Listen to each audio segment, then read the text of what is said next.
इस क्लास में हम पढ़ेंगे हिंदी व्याकरण, लिपि लेखन के बारे में पढ़ेंगे। तो लिपि लेखन को अंग्रेजी में स्क्रिप्ट राइटिंग कहते हैं। तो शुरू करते हैं।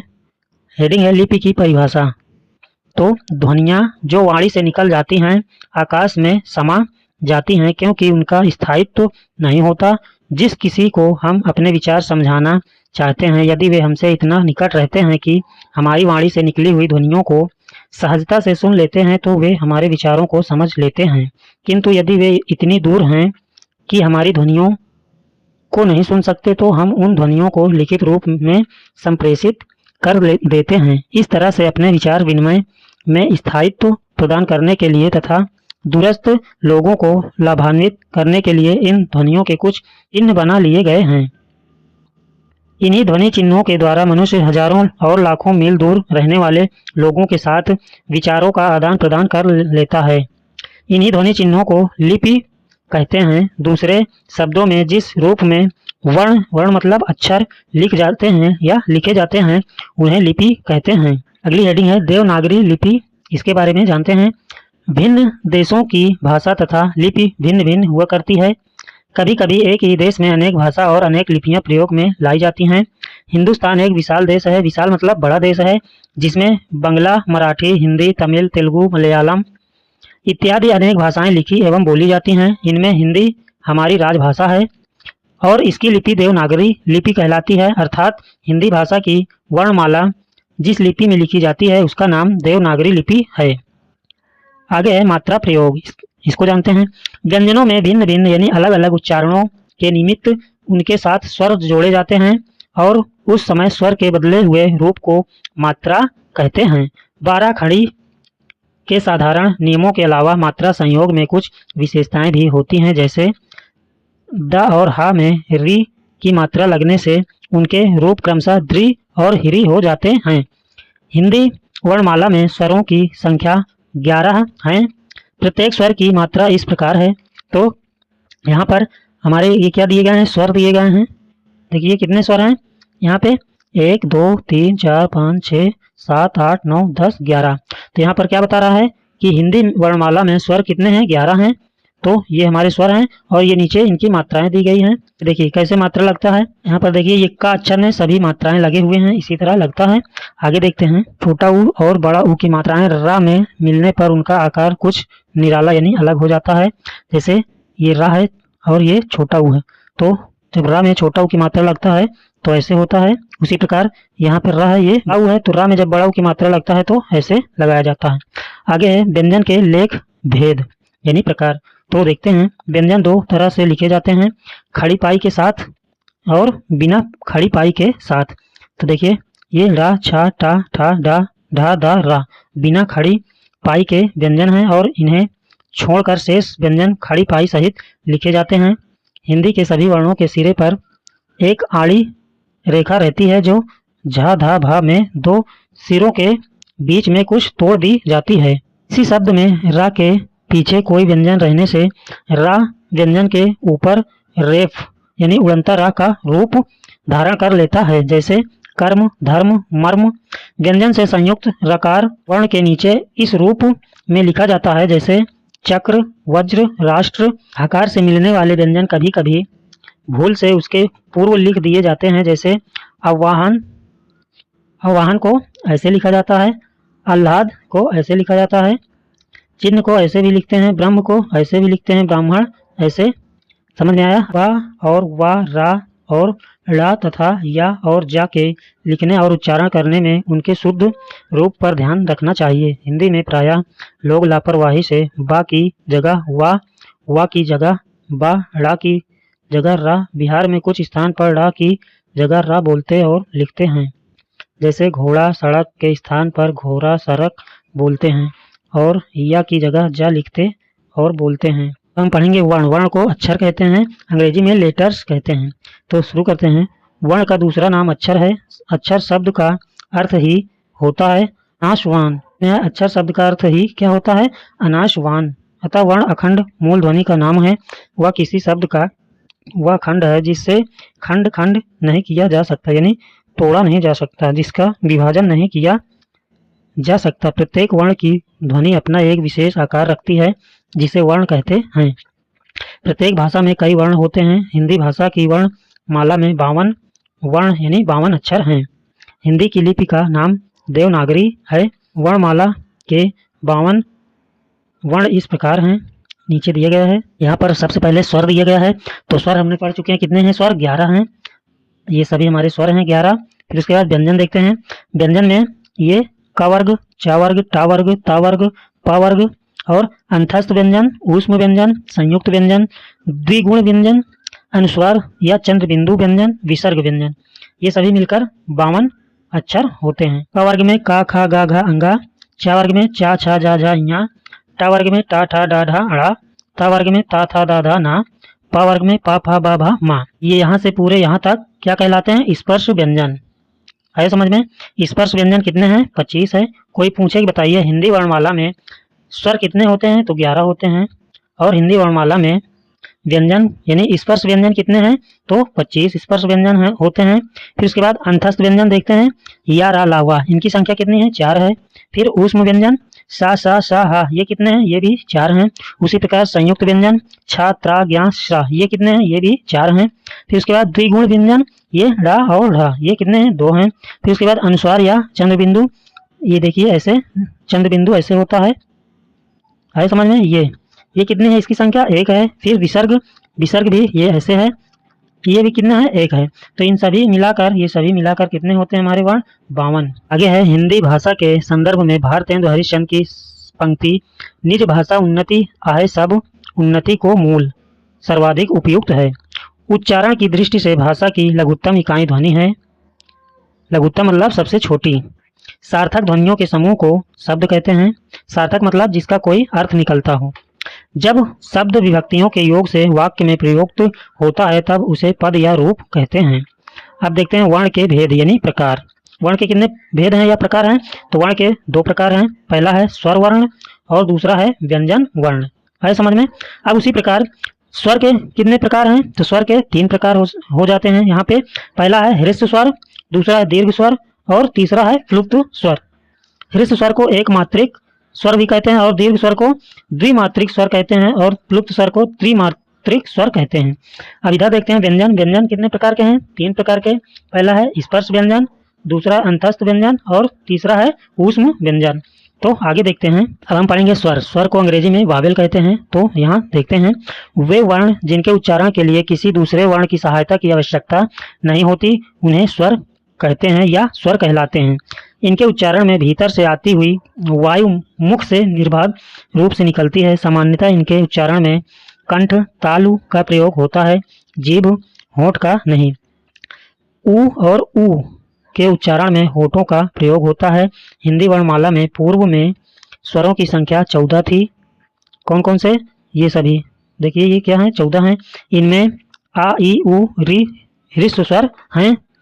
वहीं आ ई उ ए ओ औ दीर्घ स्वर हैं।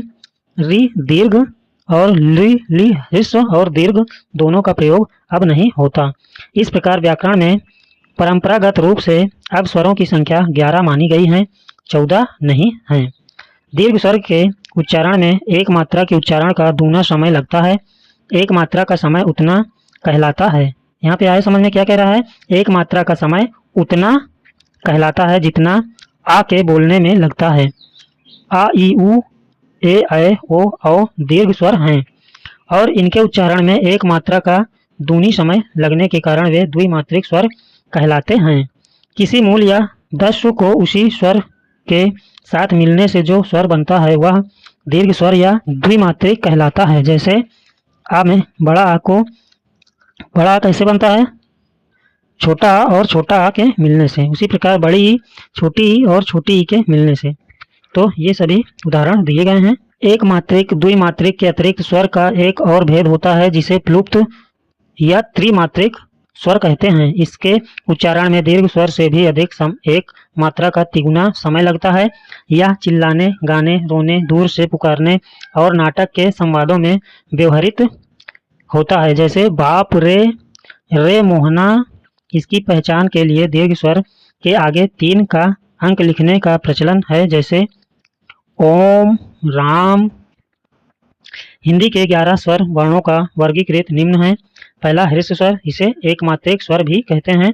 तो हृस्व स्वर कितने हैं? 4 हैं, आ ई उ री। और दूसरे पर है दीर्घ स्वर, इसे द्विमात्रिक स्वर भी कहते हैं। इनकी संख्या कितनी है?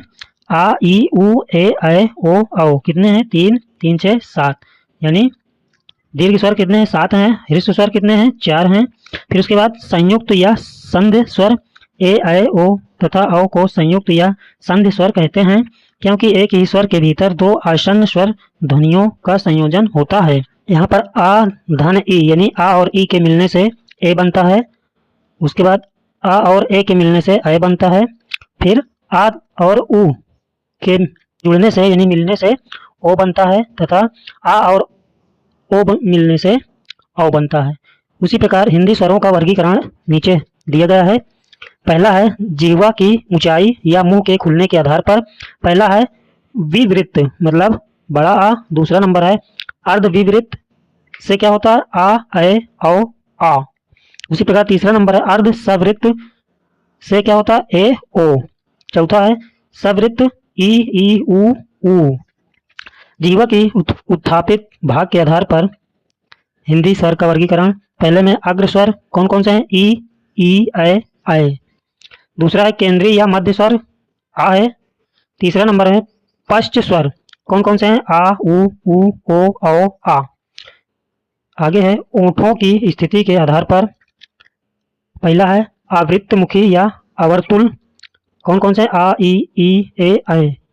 दूसरा है वृत्तमुखी यानी वार्तुल, कौन कौन से? उ ओ औ आ। नोट है वार्तुल के उच्चारण में होठों का आकार गोल हो जाता है। तीसरा है अर्ध वर्तुल, इसमें है बड़ा आ। जिह्वा पेशियों के तनाव के आधार पर। पहला है शिथिल, आ ई उ। दूसरा है कठोर, आ ई उ। उच्चारण समय मात्रा के आधार पर, यानी उच्चारण के समय मात्रा के आधार पर। पहला है हृस्व स्वर, आ ई उ री। फिर दूसरा है दीर्घ स्वर, आ ई उ ए ऐ ओ औ आ। नोट है दीर्घ स्वर हृस्व स्वर के दीर्घ रूप न होकर स्वतंत्र ध्वनियां हैं। अगला नंबर है स्थान के आधार पर। पहला है कंठ, आ आहा। दूसरा है तालव्य, ई। तीसरा नंबर है मूर्धन्य, री। चौथा नंबर ओष्ठ्य यानी उ और ऊ। पांचवा नंबर अनुस्वार, अन। छठा नंबर है अनुनासिक, आन आंग ई। छठा नंबर पर है निर्नुनासिक, आ ई उ। आठवां नंबर है कंठ तालव्य, ए ऐ। कंठ तालव्य में वे ध्वनियां हैं जिनका उच्चारण कंठ और तालु के सहयोग से होता है। अगला नंबर है कंठोष्ठ्य, ओ औ। इन ध्वनियों का जन्म कंठ और ओठों के सहयोग से होता है। आगे है व्यंजन। अब व्यंजन के बारे में पढ़ेंगे। जिन वर्णों का उच्चारण स्वरों की सहायता के बिना नहीं हो पाता वे व्यंजन वर्ण के अंतर्गत आते हैं। वर्णमाला से स्वरों को निकाल देने पर शेष वर्ण का, खा आदि व्यंजन हैं। प्रत्येक व्यंजन आ से मिलकर पूर्णतः उच्चारित होता है। उसमें से आ को निकाल देने से उसका रूप हलंत के साथ हो जाता है, जैसे का, खा, गा, घा। सभी वर्णों में नीचे हलंत लगा हुआ है, तो इसका मतलब ये क्या? इसमें से स्वर निकाल दिए गए हैं। का से लेकर मा तक व्यंजन वर्ण कुल 5 वर्गों में विभक्त हैं, यानी बांटे गए हैं। व्यंजन वर्ग। तो यहाँ देखते हैं व्यंजन है का, खा, गा, घा, अंगा, ये कौन से वर्ग में आते हैं? का वर्ग में। उसी प्रकार चा, छा, जा, झा, इया, ये कौन से वर्ग में आते हैं? चा वर्ग में। फिर आगे है टा, ठा, डा, ढा, अड़ा, ये टा वर्ग में आते हैं। ता, था, दा, धा, ना, ये ता वर्ग में आते हैं। फिर पा, फा, बा, भा, मा, ये पा वर्ग में आते हैं। यार अलावा अंतस्थ हैं सा, सा, हा, ऊष्म हैं। छात्रा, ज्ञा, स्रा संयुक्त व्यंजन हैं। छात्रा, ज्ञा, स्रा ये 4 संयुक्त व्यंजन वर्णों के योग से बनते हैं। कौन कौन वर्ण से बनते हैं? तो का, शा, आ बराबर का और धन सा मिला के बनता है छा। उसी प्रकार ता, धन, रा, धन, आ से मिलकर बनता है ता, धन, रा बराबर त्रा। उसी प्रकार जा, धन, इया, धन, आ बराबर जा, धन, इया बराबर ज्ञा। फिर सा, धन, रा, धन, आ बराबर सा, धन, रा बराबर क्या बनता है? स्रा। इनके लिए अलग से लिपि चिन्ह निर्धारित हैं। उच्चारण की सुविधा के लिए डा, ढा के नीचे बिंदी लगाकर 2 और वर्ण बनाए जाते हैं, जैसे डा और ढा। इनका प्रयोग शब्दारंभ में नहीं होता, ये मध्य या अंत में आते हैं। प्रयोग जैसे सड़ना, लड़का, पढ़ना, चढ़ना आदि। बिना बिंदु वाले डा ढा का प्रयोग शुरुआत में होता है, जैसे ढोलक, डमरू आदि। इस प्रकार हिंदी भाषा की वर्णमाला में कुल 52 वर्ण हैं। अनुसार, चंद्र बिंदु तथा विसर्ग भी व्यंजनों के अंतर्गत समझे जाते हैं, क्योंकि इनका उच्चारण स्वरों की सहायता के बिना नहीं हो सकता। विसर्ग के बारे में पढ़ते हैं तो विसर्ग का चिन्ह ऐसे होता है। विसर्ग का प्रयोग स्वर के बाद किया जाता है। इसका प्रयोग प्रायः संस्कृत में पाया जाता है, फिर भी हिंदी में इसका प्रयोग इस प्रकार करते हैं: प्रातः, प्रायः, अंतःकरण, दुख आदि। चंद्र बिंदु के बारे में पढ़ते हैं तो चंद्र बिंदु इसका चिन्ह ये होता है। ऐसे हिंदी की यह अपनी ध्वनि है, यह संस्कृत में नहीं है। इसके उच्चारण के समय हवा मुंह और नाक दोनों से निकलती है। चंद्र बिंदु युक्त शब्दों का प्रयोग निम्नलिखित हैं: गांव, पांव, बांध, आंगन आदि। इसके बाद अनुसार के बारे में पढ़ते हैं। अनुसार का चिन्ह ऐसे होता है। युक्त शब्दों का प्रयोग निम्नलिखित है: गुंजन, नंदन, नालंदा, कुंदन आदि। ये सभी ऊपर जो बिंदी लगा है यही क्या है? अनुसार। अब इसके बाद आयोग वाह के बारे में पढ़ते हैं। अनुसार और विसर्ग को आयोग वाह कहते हैं। आए समझ में? क्या कह रहा है कि आयोग वाह क्या है? अनुसार और विसर्ग को आयोग वाह कहते हैं। ये ध्वनियां ना तो स्वर हैं और ना व्यंजन। हाँ, स्वरों के सहारे ये चलते अवश्य हैं।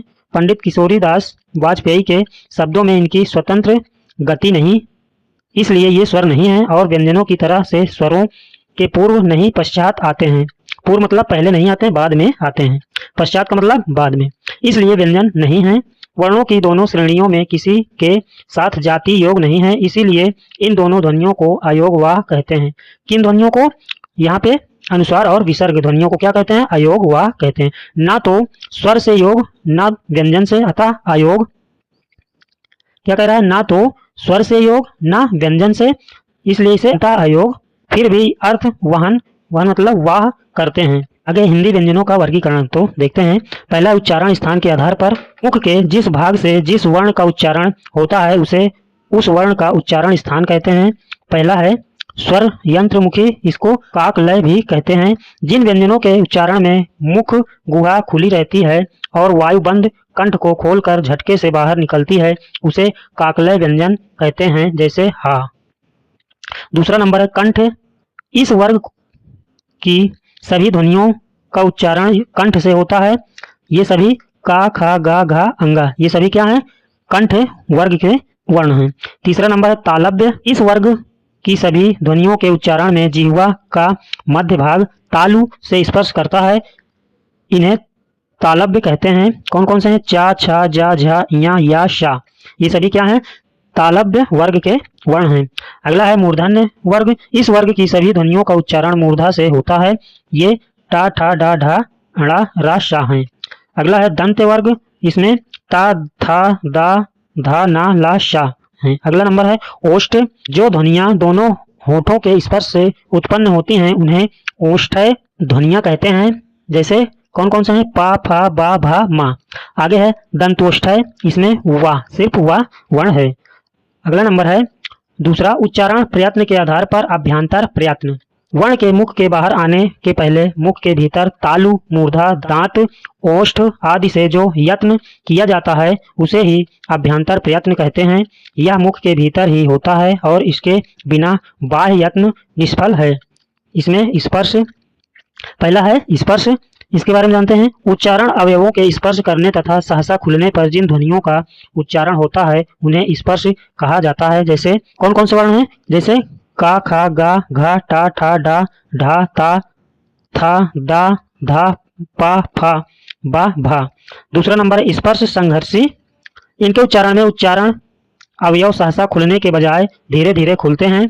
ये वर्ण है चा, छा, जा, झा, या। तीसरा नंबर है ऊष्म संघर्षी। इन व्यंजनों के उच्चारण में श्वास वायु मुख के अवयवों से रगड़ खाते हुए निकलती है। ये वर्ण है शा, शा, शा, हा।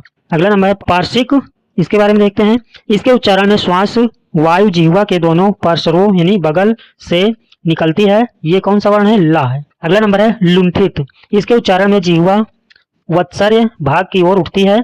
इसमें रा, ये रा वर्ण है। अगला है उत्क्षिप्त।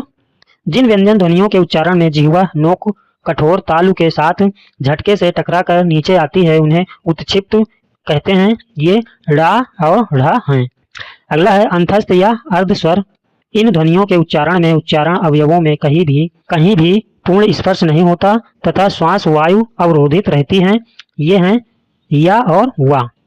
अगला नंबर है अनुनासिक। इन ध्वनियों के उच्चारण में मुंह और नाक दोनों का सहयोग होता है। इनके उच्चारण में कुछ वायु नाक से निकलते हुए एक अनुगूंज सी पैदा करती है। संस्कृत में अपने वर्ग के वर्ण के साथ ही अनुनासिक पंचमाक्षर का प्रयोग होता है, जैसे कंठ, दंभ आदि, किंतु हिंदी में प्रायः इस नियम का पालन नहीं किया जाता और अनुसार का प्रयोग बढ़ रहा है।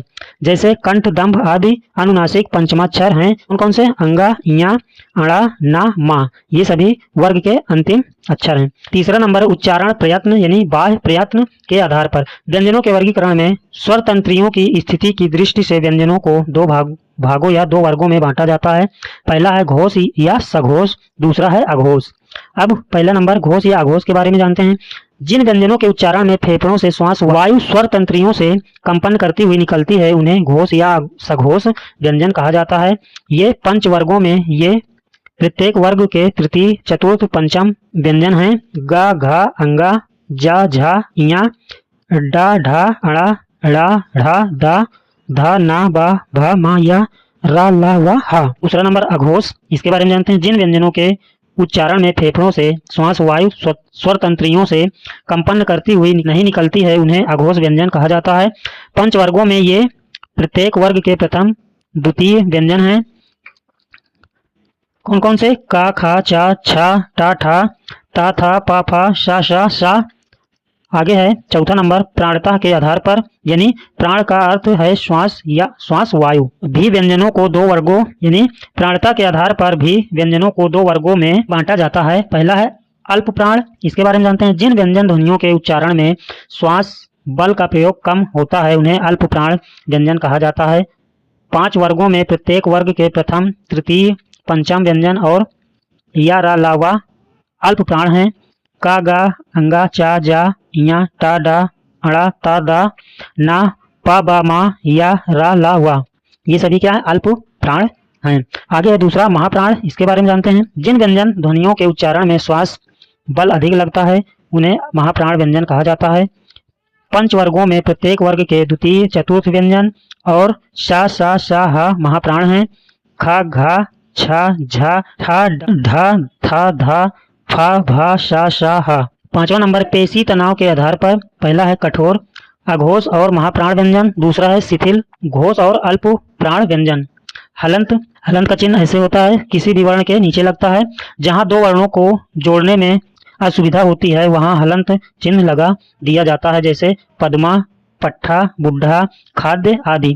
रेफ यानी उड़नता रा को रेफ कहते हैं। रा का चिन्ह जब व्यंजन वर्ण के ऊपर लगाया जाता है तो उसे रेफ कहते हैं, जैसे गर्म, धर्म, कर्ज, वर्ण आदि। चंद्र, ये चंद्र का चिन्ह है।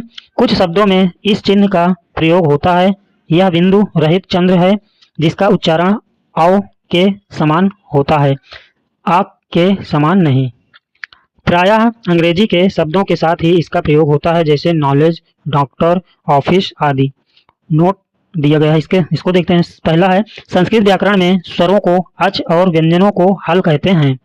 आए समझ में क्या कह रहा है कि संस्कृत व्याकरण में स्वरों को अच कहते हैं तथा व्यंजनों को हल कहते हैं।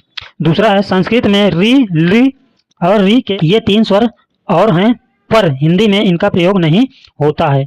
री क्या है? ह्रस्व का एक सीमा के अंदर हिंदी में प्रयोग चल रहा है। हिंदी में आने वाले केवल तत्सम शब्दों में ही री आता है, जैसे ऋषि, ऋतु, ऋतंभरा, ऋग्वेद आदि। अनुस्वार एवं अर्ध अनुस्वार के प्रयोग में गलतियां।